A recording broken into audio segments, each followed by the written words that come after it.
Taigi labą dieną visiems. Šiandien turėsim 71 užsiėmimą. Pereitą kartą kalbėjome apie didžiąją Prancūzijos revoliuciją ir jakobinų diktatūrą. Šį kartą pakalbėsime apie didžiąją Prancūzijos revoliuciją. Prancūzijos direktorija 1795 metų konstitucija. Pirmiausia, apie Prancūziją po Termidoro perversmo. Po Termidoro 9-osios perversmo konvente ir vyriausybėje įsitvirtino naujosios buržuazijos atstovai iškilę revoliucijos metais. Pelkės deputatai, kurie konvente sudarė daugumą, susivienijo su naujosios buržuazijos atstovais. Netrukus į konventą buvo sugrąžinti žirondistai. Šio konvento deputatai buvo vadinami termidoriečiais. Atnaujintas konventas ėmėsi reformų. Termidoriečiai panaikino Paryžiaus komuną, uždarė Jakobinų klubą. Jakobinai bei jų šalininkai buvo suimami ir uždaromi į kalėjimus. Dalis jų buvo ištremta į Prancūzijos koloniją Gvianą. Netrukus iš kalėjimų buvo išleisti visi Jakobinų uždaryti įtariamieji. 1794 metų gruodžio mėnesį konvento deputatai panaikino kainų maksimumo įstatymą. Šalyje pakilo produktų kainos, prasidėjo infliacija, sutriko aprūpinimas maistu. 1794–1795 metais žiemą miesto varguomenė badavo. Žmonės naktimis stovėdavo prie duonos krautuvių, kad galėtų nusipirkti vos 2 uncijas duonos. Paryžiuje siautėjo auksinio jaunimo gaujos. Jaunuoliai, ginkluoti lazdomis, mušė jakobinus ir sankilotus. Paryžiuje nuolatos skambėjo šūkis šalin jakobinus.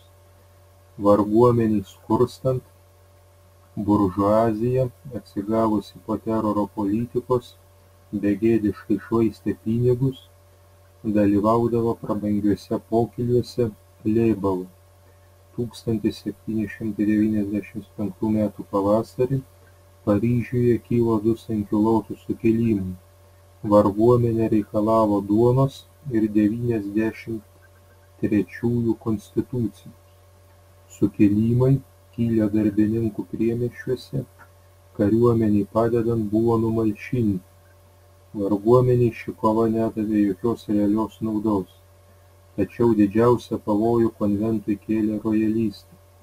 1795 metų vasarą rojalistai bandė organizuoti kelis maištus, kuriuos Respublikos kariuomenė negailestingai nuslopino.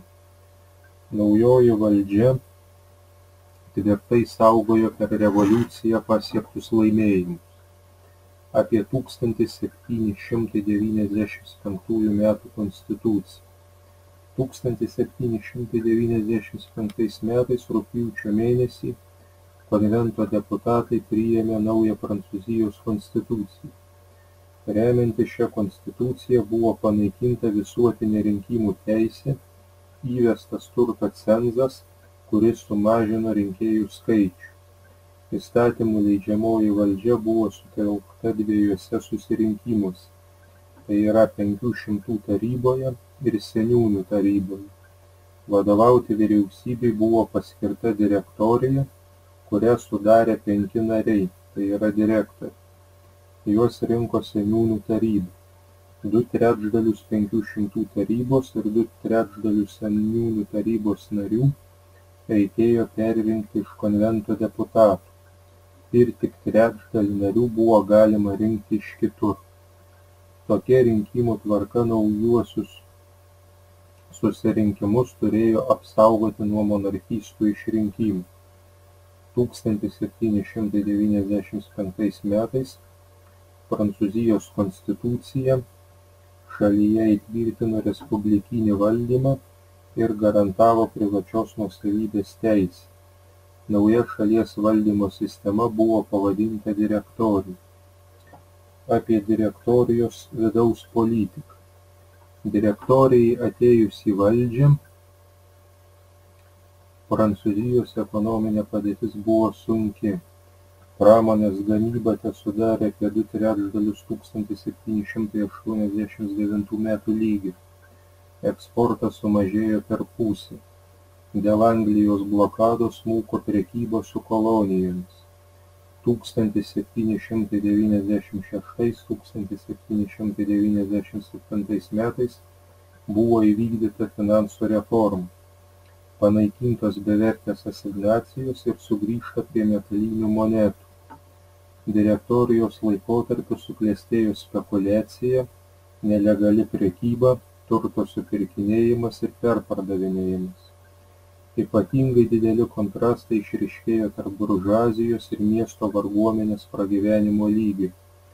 Šiuo laikotarpiu valdžia ir pinigai tapo neatskiriami.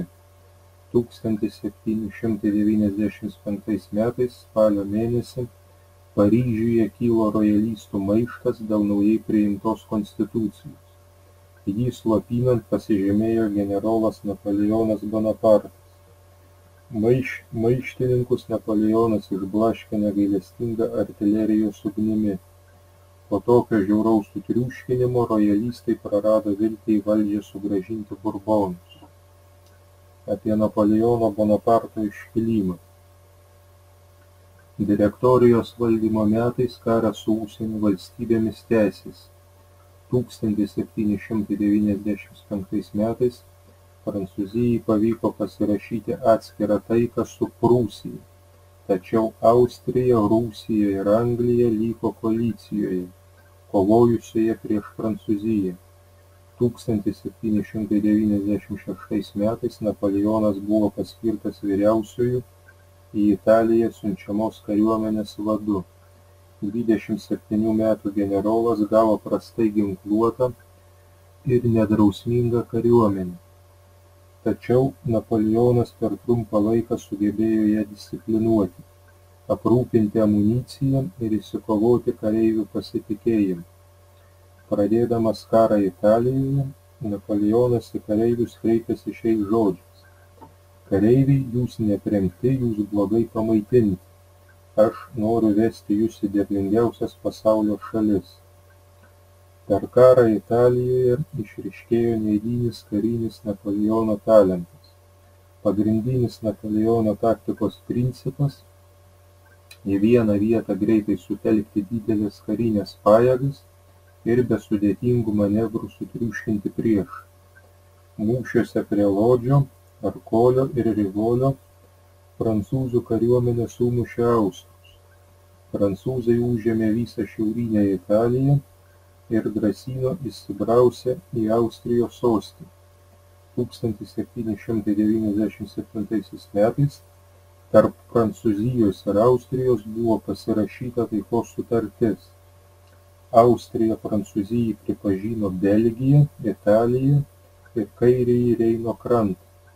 Austrams liko Venecijos respublikos žemės. Pasirašius taikos sutartį su Austrija, pagrindinis Prancūzijos priešas liko Anglija. Klausimai ir užduotys. Pirma, trumpai papasakokite apie Prancūziją po Termidoro perversmo. Kokias reformas vykdė termidoriečių konventas? Pasakokite ir atsakykite remdamiesi pateiktą medžiagą ir žiniomis. Antra, trumpai papasakokite apie 1795 metų konstituciją. 1795 metų konstituciją palyginkite su 1791 ir 1793 metų konstitucijomis. Pasakokite ir palyginkite remdamiesi pateiktą medžiagą ir žiniomis. Trečia, Trumpai papasakokite apie direktorijos vidaus politiką. Kokia buvo ekonominė padėtis? Ko ėmėsi direktorija? Pasakokite ir atsakykite remdamiesi pateiktą medžiagą ir žiniomis. 4. Trumpai papasakokite apie Napoleono Bonaparto iškilimą. Kada, kaip iškilo Napoleonas? Pasakokite ir atsakykite remdamiesi pateiktą medžiagą ir žiniomis.